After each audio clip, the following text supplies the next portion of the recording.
Okay, let's start. Hello, my name is Yavor Yakovliev and I'm a technical art director from Ubisoft Sofia. I joined the studio 7 years ago and since then I slowly started to build my team of currently 8 technical artists.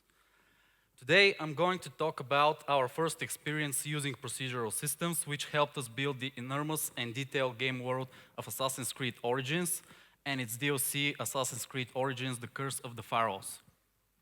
My team and I were lucky enough to be part of the initial integration of these systems for the Assassin's Creed brand and to lay down the foundation for their use in future Ubisoft's projects. Being part of a new technological process in such early stage has advantages but also many drawbacks.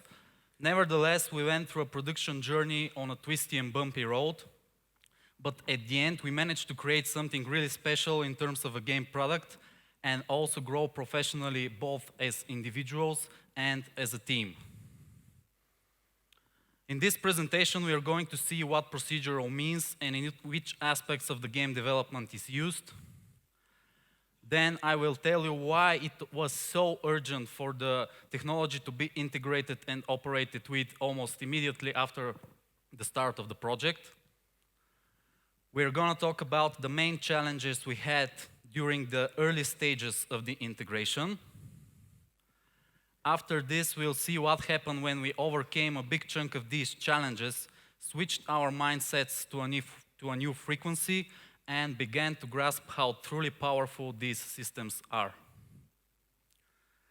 Later, I'm going to show you a big chunk of all the procedural tools that we used during the production of Assassin's Creed Origins and its DLC, and how they change the way we make games.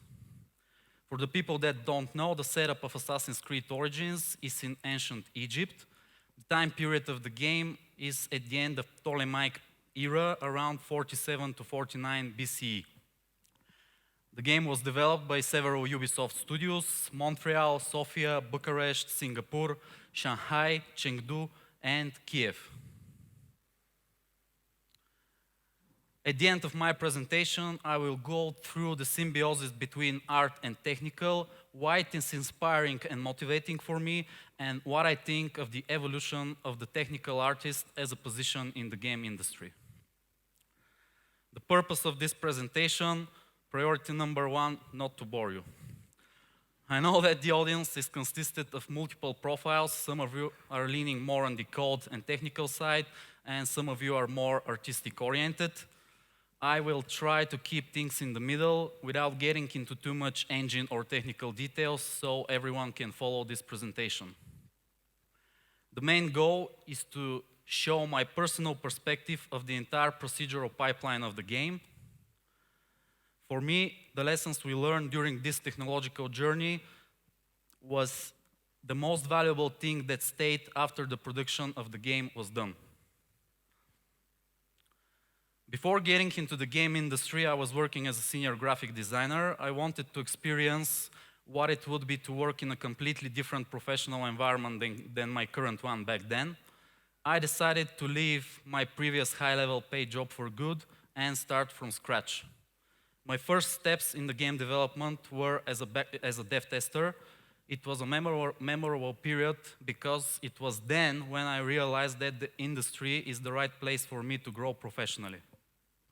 I was fascinated by its complexity, the variety of the different profiles working there, and overall by its dynamic environment. 7 years later in Ubisoft Sofia, and these are the games that I've been working on. For a small studio like ours, compared to other AAA game studios around the world, it is a unique opportunity to be able to work on such titles from many different brands. After my dev testing days, I became one of the first technical artists in the studio, and now I'm leading a team of truly talented people. They are the main force responsible for the beautiful sights in the screenshots from the game that you're going to see. What is considered procedural in the game industry? Simply said, it refers to algorithms made to create data by executing repeatable operations and applying a randomization factor. In our studios, these algorithms are mostly made with the Houdini side effect software and then exported in the game engine via Houdini engine in a form of different rules, tools, or scripts. At the end, the user has control of the desired procedural result by tweaking parameters and rebaking or recomputing a certain rule, as you can see here.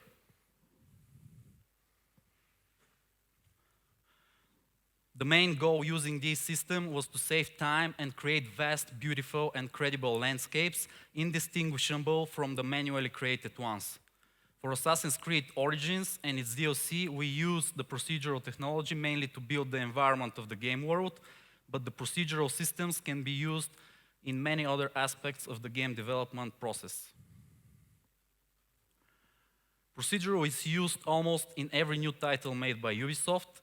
The origin of our system was created by the team making the Tom Clancy's Ghost Recon series. Many other AAA studios across the world are also heavily developing procedural technologies and are dependent on them to create their beautiful game worlds. For us, as a AAA studio making one of the most detailed open world games, this means that we cannot afford to stay behind and need to be constantly on top of our game if we do not want to get passed by the competition. This is a scene in the engine from Assassin's Creed Origins world. You have 5 seconds to guess how much of it is made procedurally and which elements are placed by hand. The correct answer is not a single thing is placed manually. Everything you see here is made with procedural rules: the terrain, the vegetation placement, and the rocks. Considering the current scope of the game worlds and their huge size, it is almost impossible to create beautiful and credible areas if you're going to do it the old school way. Just the sheer size of our world was 256 square kilometers in the engine. Imagine how much resources and time would be needed to populate it with assets, cities, roads, NPCs, missions and quests, water, terrain, wildlife, and others. Also, our world, by today's game standards, is one of the most detailed worlds ever created. For those who didn't play Assassin's Creed Origins, you will see it later on some of my screenshots. The visual quality of the current generation of games reaches new heights with almost every new release. To be competitive with the dynamic market, we as a company cannot afford to develop a game for 10 years, for example. Combined with other Ubisoft studios around the world, we have a substantial amount of people working on a title, but given the scope of the open worlds and the ambition for creating almost photorealistic quality, we would need a decade to complete such a project. That is, if we are not using procedural systems. Procedural is providing the opportunity for our environment artists to concentrate their artistic efforts and master craftsmanship on the most iconic gameplay locations by prioritizing where to put an attention to detail. Let's see what I mean. This was the expected visual quality of the game before the start of the project. These are pre-production concepts showcasing the amount of detail and credibility of the game world. And this is what I meant by giving the environment artist the ability to concentrate on the most iconic gameplay locations. On these screenshots from the engine, you can see what has been created manually. Just the Roman aqueduct and the Roman citadel at the back. Everything else, the agricultural fields, the roads, and the mountains, is made procedurally. Because of the complexity of the Assassin's Creed navigational and climbing systems, it was better for the artists to handcraft this location. As you can see, the procedural is not the answer to absolutely everything, at least not yet. For example, if we tried to do the aqueduct, all the cities, all the pyramids procedurally, it would take quadruple the time to develop the logic and the tools. It will be counterproductive for saving time and efforts. That's why we found the perfect balance and used the procedural as another weapon in our production arsenal. Probably in the future, when the technology is developed enough, we may try to build everything manually, but for now, at least for our game, it was better to leave the most complex locations in terms of gameplay to the level artists and level designers. Here you can see an example of the entrance of the biggest pyramid, Khufu, and the attention to detail put by one of our environment artists. The left, by the way, is a screenshot from the game. The right is a photo reference from the original location. One of the biggest challenges that we had when we started to work with procedural is to accept the fact that we couldn't have the same amount of control that we used to have when we were building everything manually. At the early stages of the procedural integration, the system couldn't mix the procedural with the handcrafted work. That meant that you could only have either one or the other. Yes, we did have a full control of the result within the procedural rules themselves, but like I said, the game was a complex mixture of both worlds. Here you can see an example of the ratio and the separation for procedural data versus manual data for a part of the game world. The highlighted red zones are the manual data. Everything else surrounding it is procedural. So, in a situation of a procedural forest located near a city, we needed to accept the fact that we can't move those 10 trees near the city wall 20 meters to the left, or to move those 3 rocks over there further away from the road. And believe me, we did want to do it on many different occasions. We learned to accept the fact that we could change the entire rule of the forest to meet our artistic and gameplay expectations. Regarding those 10 trees near the city wall, just let them be what they turned out to be by the procedural logic, and focus your efforts on making the entire 20 square kilometer forest stunning instead. At the end, the entire game turned out to be quite organic and seamless. Neither the player nor we noticed these technical limitations to affect the visual quality or to cause any kind of separation between the procedural and the handcrafted zones. We changed our mindset to focus more on the bigger picture and let the procedural exist as it meant to be. Another major change of our approach for making games was the terrain itself. For Assassin's Creed Origins and its DLC, we used third-party software called World Machine. World Machine is a terrain creation tool based on a visual approximation. The terrain is built based on fractals, noises, masks, and blurs. Basically, we were using artistically technical procedural methods to mimic the nature in the reality. The results were pretty close to it, as you'll see later. The terrain was the first thing that we created for our game worlds. The topography of it was simulating the real zones in ancient Egypt.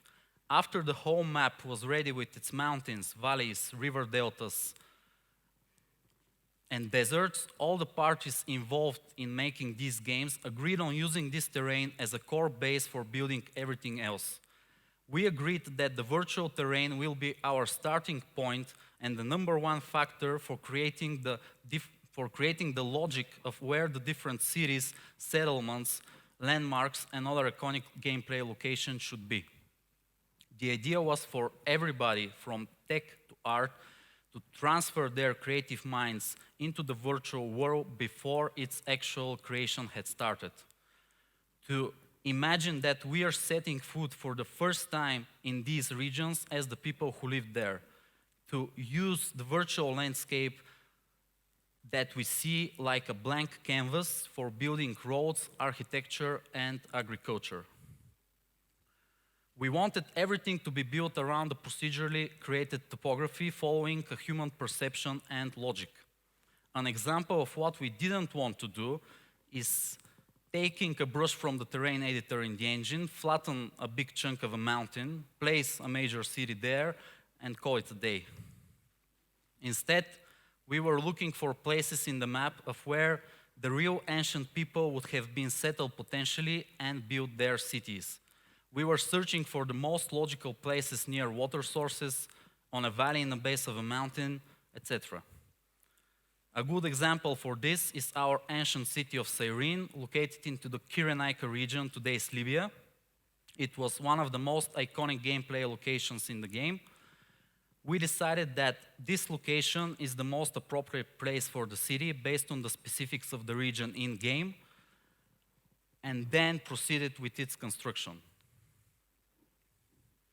Needless to say, because of the procedural nature of the terrain created with the world machine, we had much more flexibility and iteration capabilities when it came down to change or move big patches of ground in the game world. I want to briefly show you what the world machine is doing and the results it can produce. At start, we have a layout generator. On top of it, you can add a shape. You can tweak the shape or add more shapes.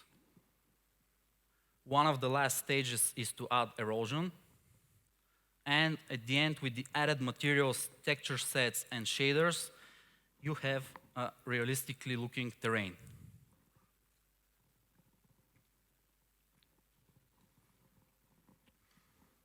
Another challenge at the start of the project was that we had very limited time to learn an entirely new complex technical pipeline and adapt to a system which was in a very rough early development stage.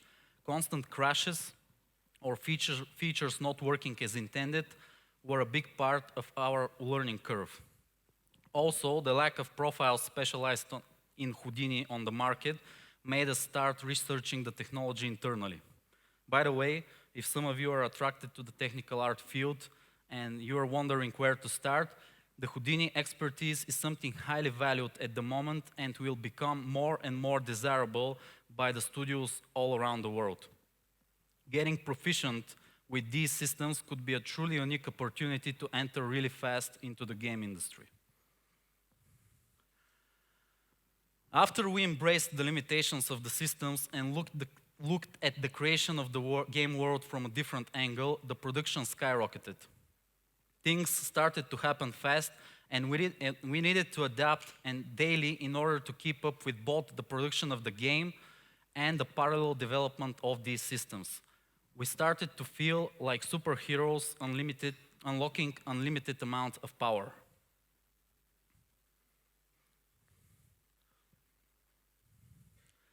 This was the overall pipeline of the procedural generation for our game. At the beginning, like I said, it was the world machine generation, followed by painting of the different types of biomes in our world. Then we created and painted sets of procedural materials for each biome. And lastly, there were the procedural rules for populating the world with vegetation, rocks, clutter, roads, fields, and streams. As you can see, every layer of the world creation is serving as a base and is important for the procedural result at the end. Before, the traditional approach for iterating on the environment was from top to bottom. For Assassin's Creed Origins and its DLC, the best approach for changing the procedural content was to start from the bottom to the top. In our case, tweaking the terrain on a big scale gave us the most substantial visual improvements.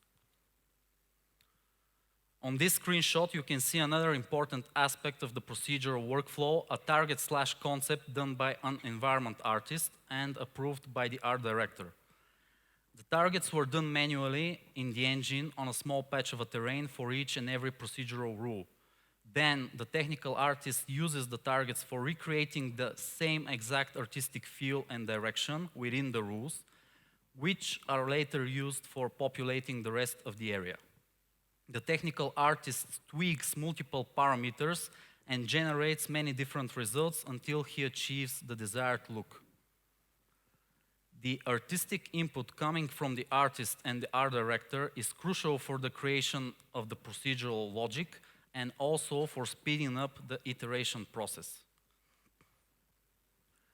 In this section, I want to talk about some of the rules and tools we were using during the production cycle of the games. While working on those tools and systems, we realized that there is no limit for achieving a stunning visual quality and that there are any artistic limitations coming from the procedural itself. The sky was the limit. We opened our minds and started to think and work on a much bigger scale. And while we saved a humongous amount of time For the art team and the creation of the world, the total amount of saved time for the studio and the production of the game is something that it's hard to measure. The ability to fix issues from the same type at once within the project, within the logic of a certain rule, gave us the opportunity to offload both testing and debugging processes of the game tremendously. For example, imagine a large rocky mountain area like in the previous screenshot. If this large area is created manually, there is a strong possibility of multiple rock sets to be offset from the ground, flying in the air slightly. A mistake oftentimes made by the artist while creating level art. The trained eye of a tester will catch at least 20 issues from this type and create JIRAs for each and one of them, and will assign them to the artist who created the zone. Then the artist has to open each JIRA, find the exact location of the issue, and manually fix it. After this, the tester needs to validate that the issue is fixed and close the JIRA. It sounds like a trivial job, but these kind of things accumulate incredible amount of wasted production time. On the contrary, if the zone is made procedurally, the chances are that these 20 issues are in fact one issue within the logic of the rule itself, and it can be fixed by a tweak of a parameter and the recomputing of the rule, a process usually taking just a couple of minutes. Now I want to show you one of our powerful tools for creating agricultural fields. This was one of the most used tools both in Assassin's Creed Origins and its DLC. We had full control of the shape and what is spawning within the fields themselves. They were trajectory based and were easy to use, not only by technical artists in the engine. The tool generates meshes, terraforms the terrain beneath them, and assigns all the needed terrain materials. Here is an example of how it works.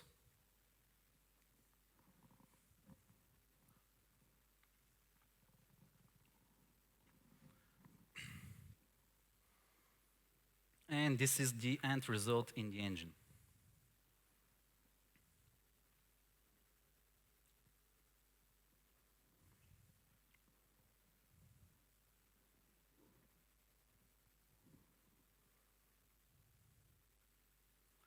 The next thing I want to show you is the vegetation and rock distribution.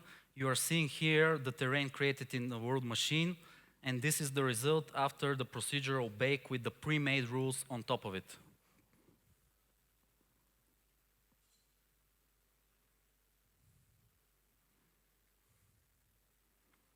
And here are more examples of the results in-game.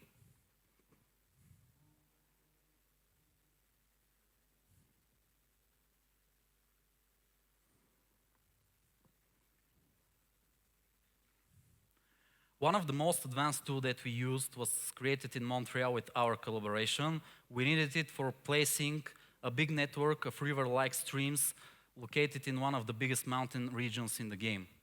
Because of the complex topography of the terrain and the richness of water sources in this biome, we had to think of a way to create such network. We estimated that at least a couple of artists would have been needed to create and support and debug this river network manually. For every change of the terrain or the curvature of a stream, the artist needed to adapt the mesh of the river, the blending, and the assets surrounding it, and also to fix the mapping and the materials. It would take significant amount of their production time and a lot of efforts to do it. At the end, it came down to two things. Either we create something to automate this process, or there wouldn't have been any streams in the game. The basic principles of the tool were to create a mesh for the river, terraform the terrain beneath it, adjust the water flow, add particles, assign the proper materials, and blend everything together. After the tool was developed, we managed to create a beautiful and credible stream network using only one technical artist working on this part-time.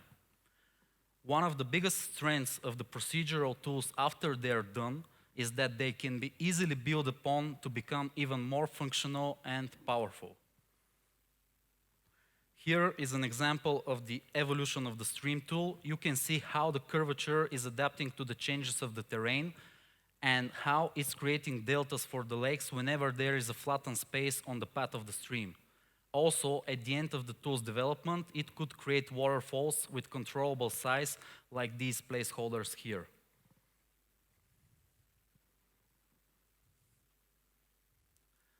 The next thing I will show you is the road network in the game. It was huge, thousands of kilometers interconnected with each other. All of the roads in the game were also connected directly to our AI system, which controlled the lives and daily agendas of the NPCs in the game. Oops, what happened? Sorry. These are some of the screenshots from the streams in game, sorry.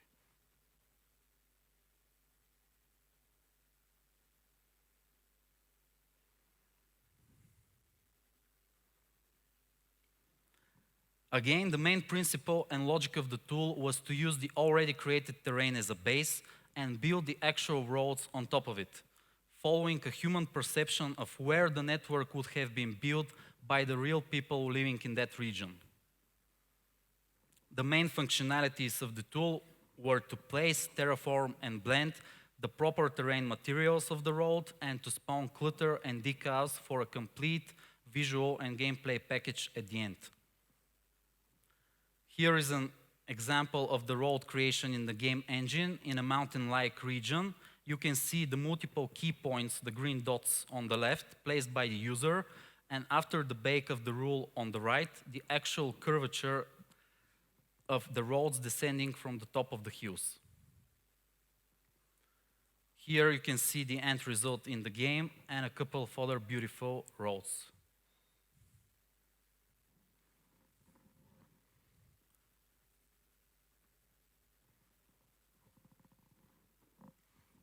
On this scene, not only the road has been made procedurally, but also the canyon and the rocks, basically everything.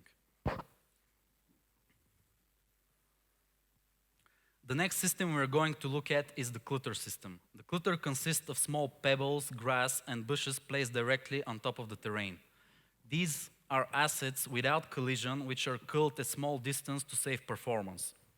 In our case, they were placed procedurally, following different rules and parameters depending on the asset's type and the biome in which they are placed. Even that the clutter assets are relatively small-sized compared to the other vegetation, they are extremely important for the overall vision of the landscape because of the huge area they are covering. The clutter systems are an essential weapon in our arsenal to enhance the richness of a region and to seal all the procedurally placed elements together. The system was a mixture of a node-based structure in the engine and Houdini rules. And these are some examples in the engine from our mid-production cycle. These are silphium fields and some wildflower fields. You can see what I meant by artistically sealing everything in the scene and how credible and organic the landscape looks. Our clutter system even had the functionality to place small vegetation or moss on top of different assets. However, it was really heavy on the renderer and it needed to be used carefully. The last tools that I'm going to show you are developed in Ubisoft Sofia and are a little different than the previous ones. The main purposes of these tools were to save production time, of course, and also to make our first steps in an entirely new field of procedural generation. The tools we looked before were mostly used for populating the world with already made assets. Simply put, they were operating on a level art level. We wanted to experiment with something slightly different and try to create the actual assets or meshes procedurally. For me, the automatization of asset creation in the game industry inevitably will become a norm in the production process in the future. The increased iteration flexibility the procedural asset creation gives the environment artists will greatly enhance their creative and production capabilities and will also give them more freedom in their work. Our first tool we created for the Assassin's Creed Origins, The Curse of the Pharaohs, was the Shoreline Tool. In the game, we had Nile River crossing the entirety of the map from one end to the other. We had to create a total of 12 linear kilometers of a shoreline. It sounds like a trivial task until you take into account the complexity of Assassin's Creed navigational systems and constraints. Every slope and angle of the terrain needs to comply to different metrics in order for the gameplay of the player to feel smooth and every animation to work properly. These metrics were not only regarding the terrain, but also the assets on top of it. We estimated that it would take a person around 28 days to fully handcraft the first draft of the shoreline. Then it would take X amount of days for additional artistic feedback and iterations, and X amount of days to make everything work technically with the gameplay metrics. Now I want you to imagine that you are this person. You go through all of this and finish with the task. The 12 kilometers of shoreline looks perfect. And then a small possibility arises. A tiny little chance appears of an unhappy art director wanting you to change the overall shape of the river or the depth of the river delta. I know that the people working in the game industry are aware that this almost never happens regardless of how far the game is in the production cycle. Anyway, you have to go through all of this again. The development of the tool took us around 20 days, and after this we created the shoreline extremely fast. There wasn't any need of debugging because the navigational metrics were used as a core base for the visual of the shoreline itself, and everything was produced technically clean from the start. The methods we used were based on a trajectory, creation of terraform mesh, which later was cut to tiled terrain modules, and at the end we applied a mask for fading. Here is an example of the tool in action.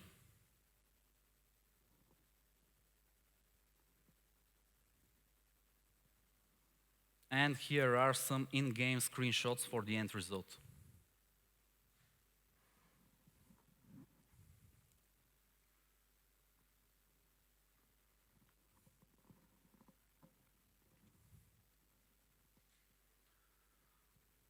The last tool I'm going to talk about is the snake tool.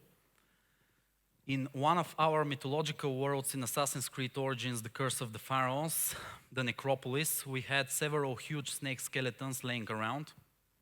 The skeletons belonged to Apep, an ancient Egyptian spirit of evil, darkness, and destruction.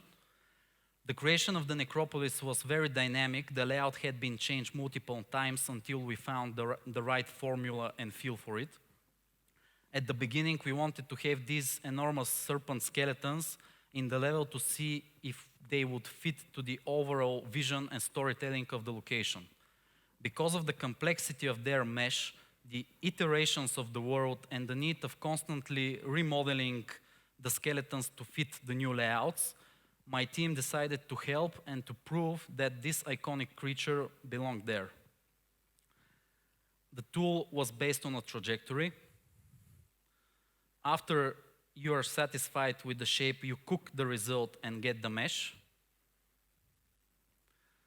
Later, you can change the curvature any way you want, like this. Or you can add additional elements like more broken bones on a certain area along the curve. In this case, we are adding more broken bones where the pivot is.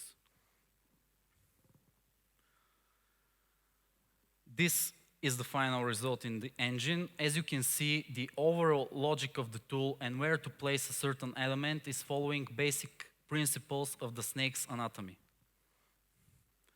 And this is how it looks in game. You can see the scale of the skeletons by looking at the player at the bottom right corner on this screenshot.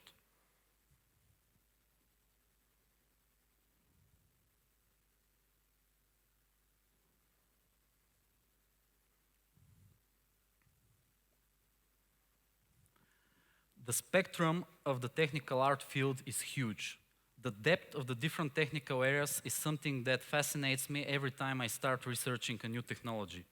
The variety of the technical art profiles I work with every day is what makes me feel a part of something big and meaningful. The inspiration coming from the artists and the beautiful symbiosis between art and technical we achieved during these last years is something that has to be acknowledged and valued. Without the input of the artists, the technical art position won't exist, or at least won't have the same creative nature.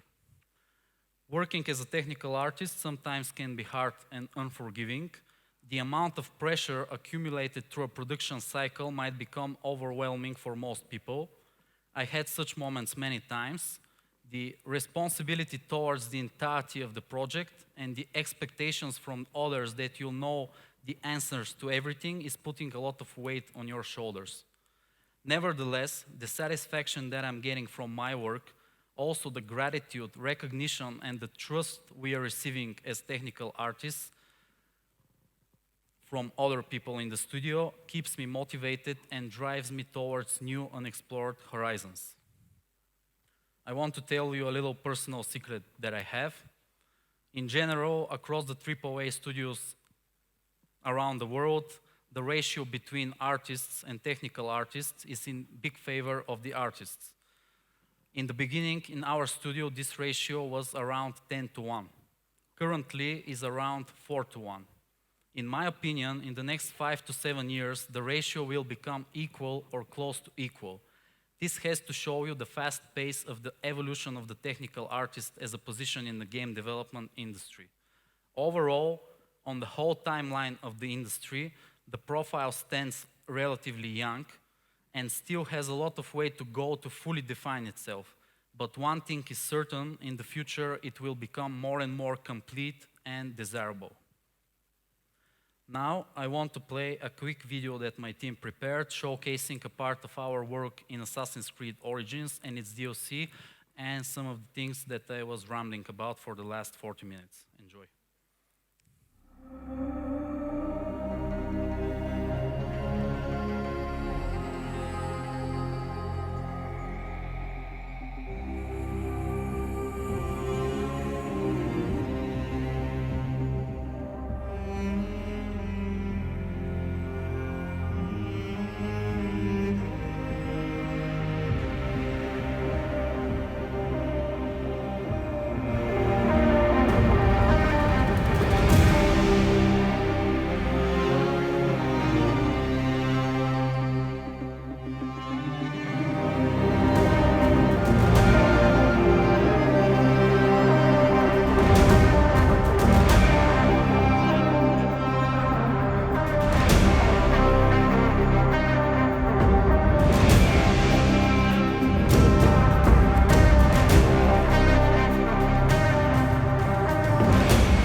As a conclusion, I want to tell you that adapting a new mindset was the first step of changing our perspective of how to make games in order to fully unlock the capabilities of the procedural systems. Letting go of the absolute control oftentimes embedded into our human nature, was the key of utilizing the early state of these systems to their full potential and to create such vast, rich, and credible game worlds. Accepting the limitations of the procedural systems and start thinking of the bigger picture instead of their flaws helped us achieve real solid visual and artistic results, not only for the procedurally populated areas, but also for the handcrafted parts of the worlds. Building around the procedural really pushed our consciousness into the virtual world and allowed us to think like the real people who lived in ancient Egypt at that time. Even in the most heavy production periods, we never stopped exploring new alternatives and technologies. Yes, there was always a risk of failure because of the dynamic nature of the production and the lack of experience we had, but at the end, everything we produced had its own application and value. Even if we didn't manage to succeed with the logic or the execution of some of the tools, their corresponding features wouldn't have existed anyway, or at least not in such deep and polished form. At the end of April 2019, the players of Assassin's Creed Origins and Assassin's Creed Origins: The Curse of the Pharaohs have taken and shared online more than 81.5 million unique screenshots from the game world. I showed you probably half of them in my presentation. This shows the appreciation we are getting from the people we mainly worked for and gives us the confidence as a studio that we are on the right track for creating even more detailed and credible game worlds. That doesn't mean that we can rest a little, quite the opposite. We need to be on top of our game and be careful not to stay in our comfort zone, because in our field and industry, the technological advancements are happening almost daily, and we certainly cannot afford to fall behind. That's it. Thank you very much for your attention.